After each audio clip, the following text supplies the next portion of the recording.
नमस्कार साथियों, मैं हूं गौरव काकरान और आप देख रहे हैं द काकरान इंस्टीट्यूट।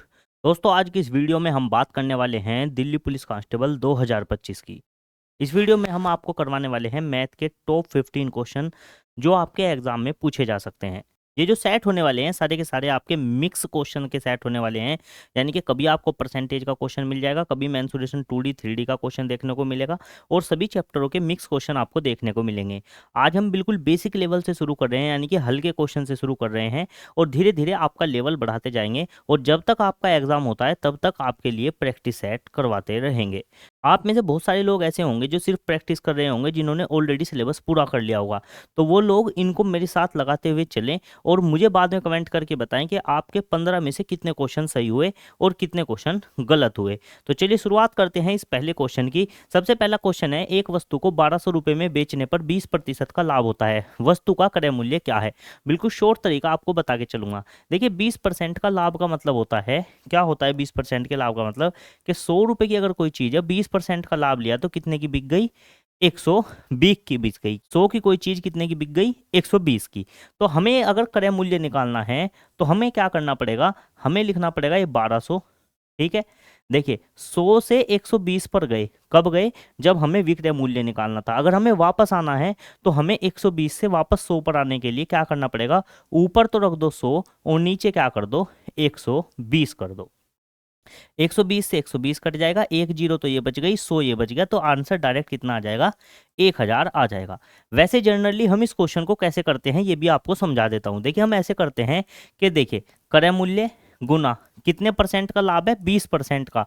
तो हम इसको लिखते हैं ऐसे कि 120 बटे 100, लाभ के बाद 20% का लाभ लेकर कोई चीज कितने की बिकेगी? 120 की। यानी कि 100 की चीज 120 की बिक गई, तो क्रय मूल्य का 120 बटे 100 लिख दिया, बराबर आ जाएगा विक्रय मूल्य के। तो अगर हम इसको बिल्कुल बेसिक से सोल्व करें तो ये ऐसे होगा, 120 बटे 100 बराबर विक्रय मूल्य हमें कितना दे रखा है? विक्रय मूल्य दे रखा है 1200 रुपये में बेचने पर, यानी कि 1200 क्या है? विक्रय मूल्य है। तो यहाँ लिख देंगे 1200। तो देखिए, हमें क्रय मूल्य निकालना है। क्रय मूल्य तो रह जाएगा यहीं, बटे की चीज तो चली जाएगी बराबर से उधर जाकर ऊपर, यानी कि 100 तो चला जाएगा ऊपर और जो ऊपर लिखा है वो आ जाएगा नीचे। ठीक है, तो 120 से 120 कट जाएगा, कितना आंसर आ जाएगा? 1000। अब जो चीज मैंने आपको यहां पर लिखकर समझाई है, देखिए 1 2 3, 3 लाइन लिखी मैंने यहां पर जाने के लिए, और या मैंने आपको डायरेक्ट बता दिया था कि आप इस तरीके से डायरेक्ट भी कर सकते हैं। ठीक है, जब आपको क्रय मूल्य निकालना हो, बेसिक तरीका इसे करने का बिल्कुल ऐसे है। डायरेक्ट करना हो तो आप इस तरीके से कर सकते हैं। उम्मीद है दोनों बच्चों को समझ में आया होगा, जो पहली बार देख रहे हैं वीडियो उनके लिए भी, और जो ऑलरेडी प्रैक्टिस में है उनको भी ये समझ में आ गया होगा। अगले क्वेश्चन की अगर मैं बात करूं तो अगला क्वेश्चन क्या है? एक ट्रेन 60 किलोमीटर प्रति घंटा की गति से चलती है, 180 किलोमीटर की दूरी तय करने में उसे कितना समय लगेगा? जो एक्सपर्ट बच्चे हैं वो डायरेक्ट बता सकते हैं, जीरो से कट गई जीरो और 6 तिया 18, आंसर आ गया 3 घंटे। तो डायरेक्ट देखते ही आंसर खत्म था, 3 घंटे। बिना पेन और पेपर के आंसर दे सकते थे। बाकी औरों के लिए मैं बता देता हूँ क्या, कि समय बराबर क्या होता है? समय बराबर क्या होता है? दूरी बटे चाल। दूरी बटे चाल। ठीक है जी। या आप इसे ऐसे भी पढ़ लेते हैं कि चाल बराबर क्या होता है? दूरी बटे समय। कि अगर चाल इधर जाएगी तो समय कहाँ जाएगा? इसके बटे में। ये दोनों चीजें एक दूसरे के ऐसे अपोजिट चलती हैं, वही उत्क्रमानुपाती चलती हैं। चाल को इधर लिख दोगे तो समय को बटे में लिखना पड़ेगा। हमें क्या निकालना था? समय। तो इसलिए मैंने चाल को बटे में लिख दिया। दूरी कितनी है? 180 किलोमीटर। चाल कितनी है? 60 किलोमीटर प्रति घंटा, बटे में आ गया 60। 60 तिया 180 होते हैं, यानी कि 3 घंटे में जो ट्रेन है वो 180 किलोमीटर की दूरी तय कर लेगी। ऑप्शन नंबर 2 जो है वो बिल्कुल सही आंसर रहने वाला है। ये बिल्कुल बेसिक और आसान क्वेश्चन है। अगर आपको इन क्वेश्चनों में भी दिक्कत आ रही है तो कहीं ना कहीं आपकी पढ़ाई अभी कमजोर है। जो लोग ऑलरेडी पढ़ाई कर चुके हैं उनको तो ये हवा में देखते ही सोल्व करना है, बिना पेन और पेपर के। तो आपको जो ऑलरेडी प्रैक्टिस में है उनको तो ये चीज़ सीखनी है कैसे बिना पेन और पेपर के करना है। और जो लोग पहली बार पढ़ रहे हैं या पहली बार पेपर देने वाले हैं तो वो लोग इस तरीके से क्वेश्चन को सोल्व करें ताकि उनका क्वेश्चन गलत ना हो। अगले क्वेश्चन की अगर मैं बात करता हूं तो तीसरा क्वेश्चन क्या है? साधारण ब्याज पर 2 वर्षों में 1200 रुपए की कोई धनराशि जो है वो 1320 रुपए हो जाती है। ठीक है, वार्षिक ब्याज की दर ज्ञात कीजिए। ठीक है, सबसे पहले ब्याज पता करते हैं, ब्याज कितना लगा भाई? 1200 रुपए तो थे और कितने हो गए? 1320 हो गए।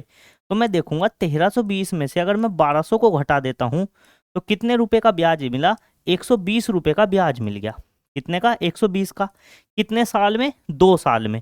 अगर 2 साल में 120 रुपए का ब्याज मिला है तो 1 साल में कितने का मिलेगा? तो आप कहोगे 2 से भाग दे दो। तो 2 से 120 को भाग देंगे तो कितना आ जाएगा? 60। यानी कि 1 साल का ब्याज जो है वो कितना है? 60 रुपए है। अब या तो आप ये लगा दो कि साधारण ब्याज बराबर क्या होता है? मूलधन गुना समय गुना दर बटे 100, या तो ये वाला फॉर्मूला लगा दो, या मेरे वाले तरीके से कर लो कि 1 साल का ब्याज कितना आ गया? 60 रुपए। यानी कि आपको 60 रुपए का ब्याज मिला है। किस पर मिला है? मूलधन कितना था? 1200 रुपए। देखिए ये तो 1200 रुपए की तो धनराशि थी, ये ब्याज लगने के बाद हुई है, ये था आपका मिश्र धन। ठीक है जी। तो मिश्र धन में से मैंने मूलधन घटाया तो क्या आया था निकल के? ब्याज आया था। ठीक है। तो मूलधन क्या है? 1200, तो बटे में मूलधन रख देंगे 1200 गुना 100% का निशान। देखिए 2 जीरो से काट देंगे, 2 जीरो, और 12 पंजे कितना होता है? 60। तो यानी कि ब्याज की जो दर है वो 5% है। गुना 100 होगी तो प्रतिशत का निशान लगेगा। तो 5% जो है आंसर आ जाएगा। ऑप्शन नंबर बी बिल्कुल सही आंसर होने वाला है। अब वे लोग जो बिल्कुल हवा में करना चाहते हैं तो डायरेक्ट देख सकते थे कि 1200 और 1320 का अंतर कितना है? 120। कितने साल है? 2 साल। तो 2 से भाग दे दूंगा तो कितना बचेगा? 60। यानी कि 1 साल का ब्याज कितना हो गया? 60। और डायरेक्ट ये वाली चीज कर देते, आपका डायरेक्ट आंसर आ जाता। ये मैंने आपको बिल्कुल थोड़ा सा डिटेल में समझा दिया, उम्मीद है समझ में आ गया होगा। अगले क्वेश्चन की अगर मैं बात करता हूँ, देखिए अगला क्वेश्चन क्या दे रखा है? एक त्रिभुज का क्षेत्रफल 60 वर्ग सेंटीमीटर है, उसका आधार कितना दे रखा है? 12 सेंटीमीटर है, उसकी ऊंचाई क्या होगी? त्रिभुज ऐसा होता है इस तरह का। ठीक है। इसका आधार जो है कितना दे रखा है? 12 सेंटीमीटर दे रखा है। ये ऊंचाई आपसे पूछी गई है। देखिए त्रिभुज का जो क्षेत्रफल होता है, त्रिभुज का क्षेत्रफल होता है 1/2 गुना आधार गुना ऊंचाई। ठीक है जी। क्षेत्रफल दे रखा है 60, इसकी जगह रख देंगे 60। 1/2, आधार कितना दे रखा है? 12, और ऊंचाई हमें निकालनी है, इसका मान है h। देखिए अगर मैं 2 से इसको काट दूं, 2 छिक 12, 6 आ जाएगा। 6 की 1 में गुना होंगी तो 6 ही हो जाएगा। और इस 6 से जब इस 60 को भाग देंगे तो कितनी बार कटेगा? ये 10 बार कटेगा। तो इधर तो 10 बच गया, इधर कौन बच गया? h।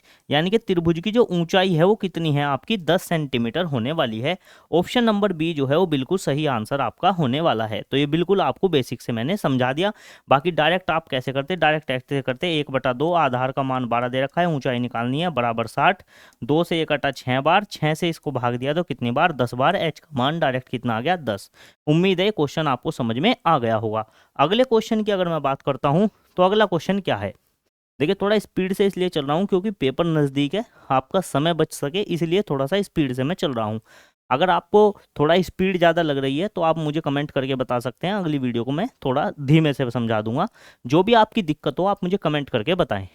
एक व्यक्ति किसी वस्तु को 10% की हानि पर बेचता है। ठीक है जी। यदि वह उसे 60 रुपये अधिक में बेचता तो उसे 5% का लाभ होता। वस्तु का क्रय मूल्य ज्ञात कीजिए। देखिए एक व्यक्ति 100 रुपए की कोई चीज थी, उसे 10% की नुकसान पर बेच दिया। 100 रुपए की चीज पर 10% का नुकसान हो गया, यानी कि 10 रुपए का नुकसान हो गया। ठीक है। क्योंकि 100 का 10% कितना होता है? 100 का 10% निकालोगे, 10 परसेंटेज हटेगी, बटे में 100 आएगा, 100 से 100 कटेगा, यानी कि 10 रुपए का नुकसान हो गया। 100 रुपए की चीज है, 10% का नुकसान हो गया, तो चीज कितने की बिकेगी? 90 की। लेकिन अगर यही 100 रुपए की चीज और उसे 5% का लाभ मिल जा, 5% का लाभ मिल जाए तो कितने की बिकेगी? 105 की। कैसे? देखो 100 रुपए की कोई चीज है, 5% का लाभ है, यानी कि 5 रुपए का लाभ है। 100 रुपए की वो थी, 5 का लाभ हो गया, कितने की बिकी? 105 रुपए की बिक गई। तो कितने रुपए का लाभ आपको यहाँ पर देखने को मिला है? 90 की कोई चीज पहले तो 90 की बिक रही थी जब 10% की हानि हो रही थी, अब 105 की बिक रही है जब 5% का लाभ हो रहा है। तो आप कहोगे देखो जी 15 की वृद्धि हो गई। कितने की वृद्धि हो गई? 15 की वृद्धि हो गई। जबकि वो क्या कह रहा है? यदि उसे 60 रुपए अधिक में बेचा जाए, यानी कि 15 की जगह कितने में बेचा जाए? 60 रुपए अधिक में बेचा जाए। इसकी वैल्यू हमें दे रखी है। देखिए जो भी चीज हम हमेशा सोल्व करते हैं, 100 जब भी हम मानते हैं तो हमारे हिसाब से होती है यूनिट। तो बाद में चलकर हम उसका कंपैरिजन किसी ऐसी वैल्यू से करते हैं जो क्वेश्चन में दे रखी हो।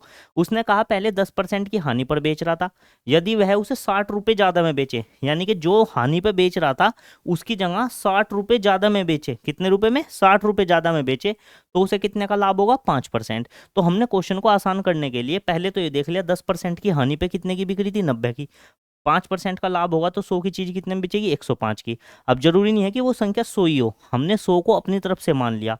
100 पे 10% की हानि 90 की बिकी, 100 पे 5% का लाभ 105 की बिकी। तो जो चीज 90 की बिक रही थी वो अब 105 की बिकेगी, तो कितने रुपए की वृद्धि करी, 15 की। लेकिन क्वेश्चन में कहा है 15 की नहीं, 60 की वृद्धि करके बेचो। तो 15 का मान किसके बराबर है, 60 के। तो 1 यूनिट का मान किसके बराबर हो जाएगा, तो 60, 15 घूमकर बटे में आ जाएगा, 15 चौका 60, 60 रुपए के।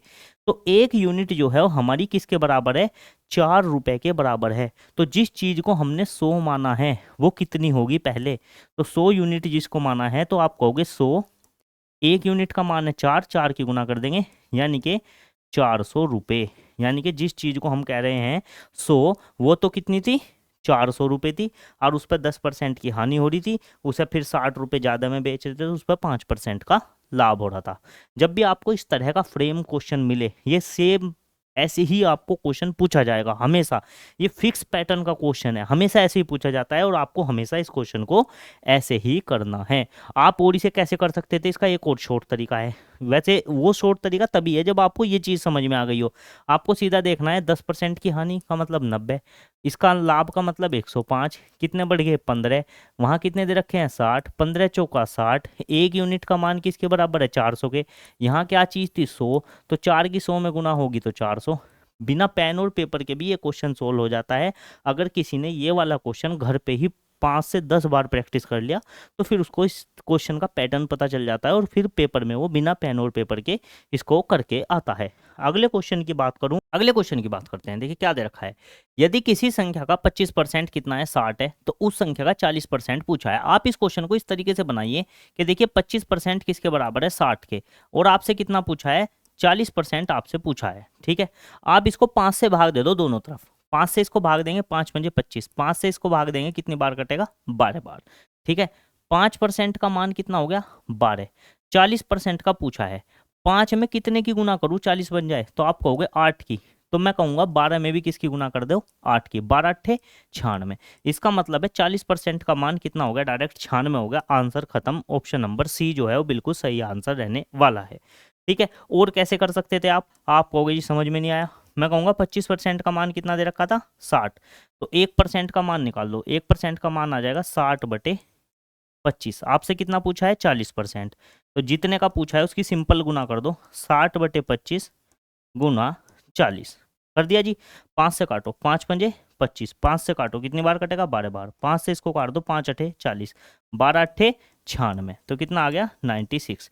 दो तरीके बता के चल रहा हूँ, एक क्वेश्चन को करने के दो तरीके। ऐसे समझ में आए ठीक है, नहीं तो इस तरीके से करके आओ, पर करके आओ।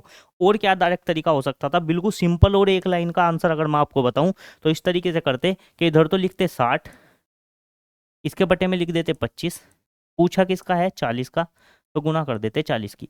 इससे सिंपल तरीका और कोई आपको नहीं बता पाएगा। इस तरीके से डायरेक्ट करते, 5 पंजे 25, 5 अठे 40, 5 एकम 5, 5 से इसको काटेंगे 12 बार, और 12 की 8 में गुना करेंगे, 12 अट्ठे 96, आंसर खत्म। एक लाइन का क्वेश्चन है, बिल्कुल देखते ही खत्म हो जाना चाहिए। उम्मीद है अब तो समझ में आ ही गया होगा। अगले क्वेश्चन की बात करता हूं तो क्या है कि एक वस्तु का अंकित मूल्य 2000 रुपये है। वस्तु का अंकित मूल्य कितना है 2000, उस पर 10% और 5% की दो क्रम से छूट दी जाती है, तो विक्रय मूल्य क्या होगा। सबसे आसान तरीका क्या है, 2000 रुपये की चीज है, 10% की छूट दे दी, 100 रुपये पर 10% की छूट दे दी, तो 100 की चीज कितने की होगी 90 की, तो सीधा लिख दो 90/100। 100 की चीज कितने की होगी 90 की। ठीक है, फिर उसके बाद कितने की छूट दे दी 5% की। देखिए 5% का एक तरीका मैं हमेशा बताता हूँ, 5% को हम डायरेक्ट लिख सकते हैं 1/20। और छूट देने की बात आए तो 20 में से ऊपर वाली चीज घटा दो, 1 घटेगा तो कितना आ जाएगा 19/20, तो हम डायरेक्ट इसमें गुना कर देंगे 19/20 की। तो जो भी आंसर अब हमारा आएगा वो बिल्कुल सही आएगा। देखिए 3 जीरो है, 3 जीरो है, 2 है, इस पूरे से पूरा का पूरा कट गया, इसकी गुना कर दो बस, 0, 19 निम्मा कितने होते हैं बताओ, 19 निम्मा 171 होते हैं क्या, सबको पता है 19 निम्मा 171 होते हैं, बिल्कुल 19 निम्मा 171 ही होते हैं। तो आंसर आ जाएगा ऑप्शन नंबर बी जो है वो बिल्कुल सही आंसर आपका रहने वाला है। उम्मीद है क्वेश्चन आपको समझ में आ गया होगा। तो ये इसका सबसे सिंपल और आसान तरीका है जो हर किसी को आसानी से समझ में आ जाता है। उम्मीद है ये तरीका आपको समझ में आया होगा। अगले क्वेश्चन की अगर बात करें तो अगला क्वेश्चन क्या है, दो संख्याओं का अनुपात 3:5 है, उनका योग जो है 80 है। देखिए इनका अनुपात क्या है 3:5 है, है और इनका योग 80 है, तो बड़ी संख्या आपसे पूछी है 3:5, अगर इनको जोड़ू तो टोटल कितना हो जाएगा 8। 8 यूनिट का मान आपको कितना दे रखा है, टोटल जोड़ उनका कितना दे रखा है 80। हमारे हिसाब से कितना आया 5 और 3 8। 8 किसके बराबर रख दो 80 के, तो 1 यूनिट का मान जो है वो किसके बराबर आ गया 10 के बराबर आ गया। तो हमें निकालनी है बड़ी संख्या, तो बड़ी संख्या सिंपल सी बात है यही होगी। तो हमें 5 यूनिट का मान निकालना है, तो 5 की गुना कर देंगे 1 यूनिट के मान में। 1 यूनिट का मान कितना है 10, तो 5 गुना 10, तो बड़ी संख्या जो है वो कितनी हो जाएगी, वो 50 हो जाएगी। आंसर देखते ही खत्म। या आप सिंपल सोच सकते हैं कि दो चीज़ों का जोड़ जो है वो कितना है 80 है, तो ये 50 हो जाएगी, ये 30 हो जाएगी, तो 50 और 30 जोड़ेंगे तो कितना हो जाएगा 80 हो जाएगा। इस तरीके से भी आप सोच सकते थे। उम्मीद है इस वीडियो से आपको कुछ नई नई चीज़ें भी सीखने को मिल रही होंगी, नए नए तरीके सीखने को मिल रहे होंगे। अगले क्वेश्चन की बात करता हूं तो क्या है, 12 आदमी किसी काम को 15 दिन में कर सकते हैं, तो वही काम 10 आदमी कितने दिन में करेंगे। एक लाइन का क्वेश्चन है कि देखो 12 आदमी किसी काम को 15 दिन में कर रहे हैं, तो 10 आदमी कितने दिन में करेंगे, इस सिंपल सा कर दो। ठीक है, तो कैसे हो जाएगा क्वेश्चन, 2 पंजे 10, 2 छिक 12, 5 तिया 15, तो 6 तिया 18। 18 दिन में खत्म कर देंगे, आंसर आ जाएगा 18 दिन। बाकी ये क्वेश्चन किस पैटर्न पे है ये मैं आपको बता देता हूँ। ये देखिए ऐसा क्वेश्चन है कि M1 गुना H1 गुना D1 बटे W1 बराबर M2 H2 D2 बटे W2। इस तरह की ये एक क्वेश्चन आधारित है कि कितने आदमी कितने घंटे प्रतिदिन कार्य करेंगे, कितना काम करते हैं, फिर उसके बाद कितने आदमी कितने घंटे काम करेंगे, कितने दिन काम करेंगे, दूसरा कितना कार्य होगा। इस पैटर्न पर आधारित है। तो इसको हमने क्या करा, देखिए 12 आदमी किसी काम को 15 दिन में करते हैं, 12 आदमी दे रखे तो आदमी की जगह लिख दिया 12, दिन कितने दे रखे थे 15, तो दिन की जगह लिख दिया 15। बाकी ना ये दे रखा ना दे रखा, इसको छोड़ देंगे। ठीक है, इधर कितने दे रखे हैं, वही काम, देखिए काम क्या है वही है, जो काम यहाँ था वही काम यहाँ है, तो काम से काम कट जाएगा, काम बराबर है। ठीक है, वही काम 10 आदमी, तो आदमियों की जगह कितना रख देंगे 10, घंटे दे ही नहीं रखे तो छोड़ दो, कितने दिन में करेंगे, यानी कि D2 का मान आपसे पूछा है। ठीक है, इसीलिए मैंने क्या किया था कि 12 गुना 15, ये जो 10 है गुना में, ये इधर कहाँ जाएगा बटे में, और D2 का मान निकल कर आ जाएगा जो कि कितना आया था 18।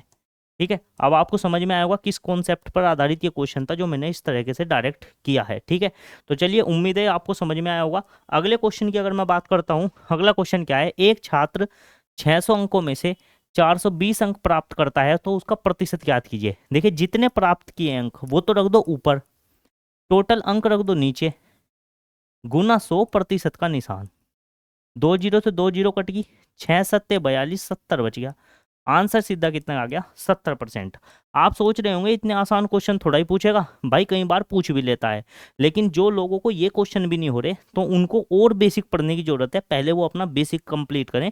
मैं भी आपको लगातार फ्री ऑफ कॉस्ट चीज़ों की तैयारी करवा रहा हूँ और आपको एक से एक बेहतरीन तरीका फ्री में बता रहा हूँ, तो आप इसका आनंद उठाएं। और जल्द ही आपके लिए मैं बिल्कुल बेसिक से, जीरो लेवल से, क्या अग्निवीर वाले से लेकर CGL लेवल तक का पूरा एक आपको इसका कोर्स बना के दे दूंगा, जिससे कि आप बेसिक से भी पढ़ना चाहें तो बेसिक से एडवांस तक एक ही कोर्स पढ़ लें और उसी से आपका काम हो जाए।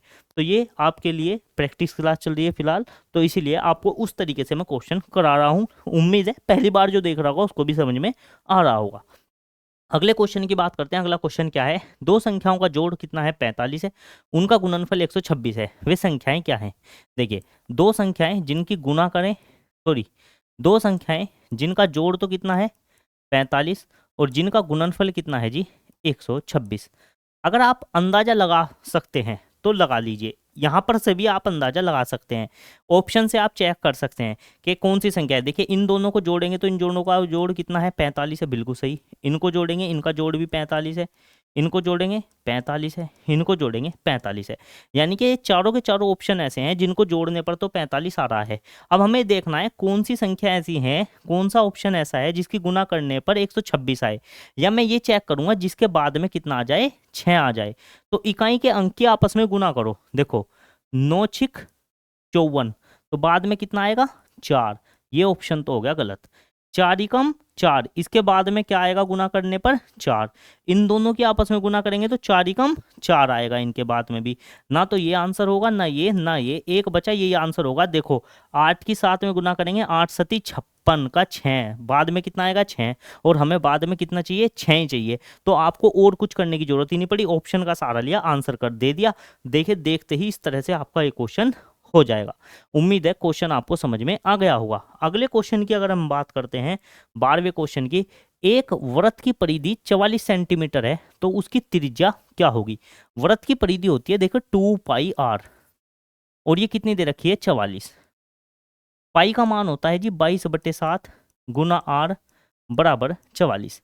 देखिए 22 दूनी कितना होता है 44, इस 44 से 44 पूरा कट जाएगा, यहाँ कितना बचेगा 1, और ये जो बटे का 7 है इस बटे के 7 की बराबर से इधर जाते ही इसे 1 में गुना हो जाएगी, तो r का मान कितना हो जाएगा, r का मान 7 हो जाएगा। इधर से 44 से इधर का 44 कट गया, इधर भी 1 बच गया, इधर भी 1 बच गया, इसका बटे का 7 इधर जाकर गुना में तब्दील हो गया, तो 1 की गुना 7 में हुई तो 7 ही कम 7, r इधर ही रह गया, r का मान 7 आ गया, तो डायरेक्ट आंसर है 7। ठीक है जी।